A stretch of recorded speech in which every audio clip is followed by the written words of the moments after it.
నమస్తే welcome to స్వేచ్ఛ TV నేను మీ దుర్గా భవాని. తెలంగాణలో లా అండ్ ఆర్డర్ ఎటుపోతుంది. దీనికి సంబంధించినంత వరకు కూడా Krishnakant advocate high court advocate Krishnakant అయితే ఉన్నారు. వారితో మాట్లాడే ప్రయత్నం అయితే చేద్దాము. సో ఫోన్ అయితే తీసుకుంటున్నాను. సార్తో మాట్లాడదాం అసలు ఏంటి ఎటు జరుగుతుంది ఎటు పోతుంది తెలంగాణలో అనే విషయం గురించి. సార్ నమస్తే. సార్ నమస్తే. సార్ తెలంగాణలో లా అండ్ ఆర్డర్ అసలు కరెక్ట్గా లేదు అనే విధంగా అయితే ఉంది. మరి ఎటు పోతుందంటారు లా అండ్ ఆర్డర్? అది డెఫినెట్గా ఇది చాలా కన్సర్నింగ్ ఇష్యూ అండి ఇది. ఎందుకంటే ఇవాళ రోజు మనం చూసుకుంటే తెలంగాణలో రోజు రోజుకి చాలా వర్స్ట్గా అయిపోయింది లా అండ్ ఆర్డర్. అసలు నిజంగా అసలు మనం డెమోక్రసీలో ఉంటున్నామా ముఖ్యంగా తెలంగాణలో అన్న డౌట్ వస్తుంది. రాజ్యాంగం నడుస్తుందా లేదా అని. ఎందుకంటే ఇవాళ రోజు మీరు చూసుకుంటే రీసెంట్ ఈ పొలిటికల్ లీడర్స్ మీద అటాక్స్ కానీ కమ్యూనిస్ట్ లీడర్ మీద వాళ్ళ మీద with arms that with guns అవి కూడా దొరుకుతున్నాయి, బుల్లెట్స్ కానీ అవి కానీ. సో వాటి మీద ఇదే అవుతుంది. అండ్ ముఖ్యంగా మీడియా ఛానల్స్ మీద రీసెంట్ గా చూసుకుంటే మొన్న మహా న్యూస్ కానీ మొన్న తీన్మార్ మల్లనగర్ ఆఫీస్ మీద కానీ ఇవన్నీ ఇట్స్ డిస్టర్బింగ్ ట్రెండ్. ఇది ఒక వైలెన్స్ ట్రెండ్ నడుస్తుంది తెలంగాణలో. సో దానికి మరి స్టేట్ గవర్నమెంట్ కంప్లీట్లీ బాధ్యత తీసుకొని అది ఇమీడియట్ గా అలాంటివి జరగకుండా చూసుకోవాల్సిన బాధ్యత కంపల్సరీ స్టేట్ గవర్నమెంట్ మీద ఉంది. బట్ అన్ఫార్చునేట్లీ ఇక్కడ లా అండ్ ఆర్డర్ నత్తనడక నడుస్తుందని తెలుస్తుంది మనకి.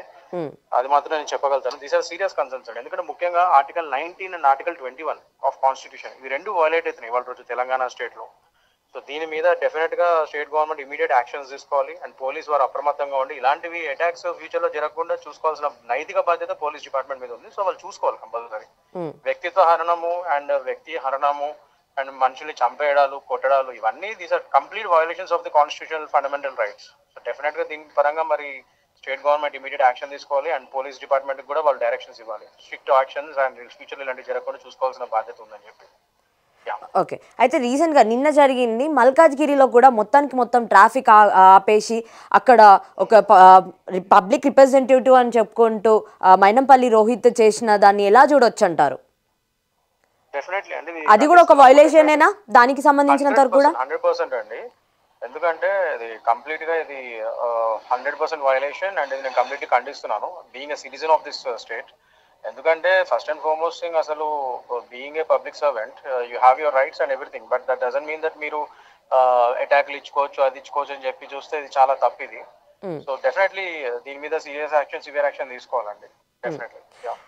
అంటే ఇంటెలిజెన్స్ లోపం అని కూడా అనుకోవచ్చా? Is this a failure of intelligence? 100% intelligence bureau వారి లోపం కానీ పోలీస్ డిపార్ట్మెంట్ వైఖరి కానీ అంత క్లియర్ గా తెలుస్తుంది. It's complete negligence of the law and order. అంటే రెండు అంటే హోమ్ మినిస్టర్ లేనందుకు గాను ఇవన్నీ జరుగుతున్నాయి అంటారా? ఉండొచ్చండి. పబ్లిక్ కూడా అదే అనుకుంటున్నారు. ఎందుకంటే రెండు పోర్ట్ఫోలియోలు ఆయన గౌరవనీయ సీఎం గారే పెట్టుకోవడం వల్ల maybe because of his work burden or whatever it might be the reason. మరి రెండు అన్ని చూసుకోవాల్సిన బాధ్యత ఆయన మీద ఉంది యాజ్ అ సీఎం. మరి హోమ్ కూడా ఆయన అండర్ లోనే పెట్టుకుంటే మరి అది ఆ బాధ్యతలు సరిగ్గా నిర్వర్తించలేకపోతున్నారేమో అని పబ్లిక్ కూడా డౌట్ వస్తుంది. Definitely that raises a severe question there. Home ఆయన అండర్ ఉండటం వల్ల ఒక సపరేట్ హోమ్ మినిస్టర్ లేకపోవడం వల్ల కూడా తెలంగాణ ఇట్లా అవుతున్నాయని కూడా అనుకోవచ్చు మనం డెఫినెట్లీ. మరి వీటిని అరికట్టాలి అంటే ఏం చేయాలి? ఈ గన్ ఫైరింగ్స్, ఎందుకంటే రీసెంట్ గా ఇద్దరు కూడా అలానే చనిపోవడం జరిగింది. ఒకరు కాంగ్రెస్ సంబంధించిన నేతలు కానివ్వండి, అలాగే సిపిఐ పార్టీకి సంబంధించిన వాళ్ళు కానివ్వండి. వీటిని ఎలా చూడవచ్చు అంటారు? అంటే వాళ్ళు చనిపోయిన ప్లేసెస్లలో గన్స్ కానీ బుల్లెట్స్ ఉండడము. అంటే డెఫినెట్లీ అండి ఇప్పుడు ఇవాళ రోజు ఉన్న టెక్నాలజీలో సీసీ కెమెరాస్ ప్రతి చోట ఉన్నాయి. సో ఇంత టెక్నాలజీ డెవలప్ అయిన తర్వాత కూడా సీసీ ఫుటేజెస్ కూడా ఉన్నా కూడా బట్ స్టిల్ అయినా కూడా ఇలాంటి క్రైమ్స్ అయితే అది ఆపలేకపోతున్నారంటే ఇది డెఫినెట్ గా ఇంటెలిజెన్స్ ఫెయిల్యూర్. సో అందుకని ఇంటెలిజెన్స్ డిపార్ట్మెంట్ ఏదైతే స్టేట్ ఇంటెలిజెన్స్ డిపార్ట్మెంట్ ఉందో సో డెఫినెట్ గా వాళ్ళు ఇంకా అప్రమత్తంగా ఉండాలి. ఇంకా డెఫినెట్ గా ఇంకెక్కువ మోర్ మానిటరింగ్ ఉండాలి. అట్ ద సేమ్ టైం ఇది పోలీస్ వారు కూడా అప్రమత్తంగా ఉండాలి అండ్ కోఆర్డినేట్ అవ్వాలి. ఇంటెలిజెన్స్ డిపార్ట్మెంట్ అండ్ పోలీస్ వారు రెండు క్రైమ్ పోలీస్ వారు డిపార్ట్మెంట్ ఇద్దరు కోఆర్డినేట్ ఇద్దరు కలిపి వర్క్ చేస్తే ఇలాంటివి మనం ఫ్యూచర్ లో పునరావృతం కాకుండా చూసుకోవచ్చు. రైట్. తీన్మార్ మల్లన్న వాళ్ళ ఆఫీస్ మీద ఏదైతే దాడి జరిగిందో ఆ దాడికి సంబంధించినంత వరకు కూడా గన్మెన్ ఫైర్ చేయడం అనేది జరిగింది. అవును. దీని ప్రకారం అసలు చెయ్యొచ్చా లేదా ఏంటి? తప్పకుండా చేయొచ్చండి. ఎందుకంటే సెల్ఫ్ డిఫెన్స్ అనేది ఒకటి ఉంటుంది. సో డెఫినెట్ గా గన్మెన్ ఉన్నది అందుకు కదా for the protection of the public servant. ఆయన ఒక ఎమ్మెల్సీ. సో ఆయనకి గన్మెన్ ని ప్రొవైడ్ చేసింది ఆయన సెక్యూరిటీ గురించి. సో ఇట్లా ఒక మాబ్ ఇట్లా వచ్చి అటాక్ చేస్తున్నప్పుడు మీ యొక్క ప్రైవేట్ ప్లేస్ లో, మీ యొక్క ఆఫీస్ లో, మీ యొక్క ప్లేస్ ఆఫ్ వర్క్ లో, సో మీ ప్రైవేట్ ప్రాపర్టీలో మాబ్ అట్లా ఇల్లీగల్ గా వచ్చేసి మీ మీద క్రిమినల్ ట్రెస్పాస్ చేస్తూ వచ్చి మిమ్మల్ని కొడుతూ ఉంటే, మిమ్మల్ని చంపబోతూ ఉంటే అది ఫైర్ చేయాల్సిన అవసరం గన్మెన్ ఉంది. If you seen it the visuals చూసినా కూడా గన్మెన్ ఫస్ట్ గాల్లోను గ్రౌండ్ లోను కాల్చాడు, ఆయన డైరెక్ట్ కాల్చలేదు. అవును. సో దాని తర్వాత ఇంకా తప్పని పరిస్థితుల్లో they are coming to kill you, మీ మీద అది ఇది పెట్టి కొట్టబోతుంటే యూ హావ్ టు ప్రొటెక్ట్ కదా. సెల్ఫ్ డిఫెన్స్ లో యూ క్యాన్ డూ దట్.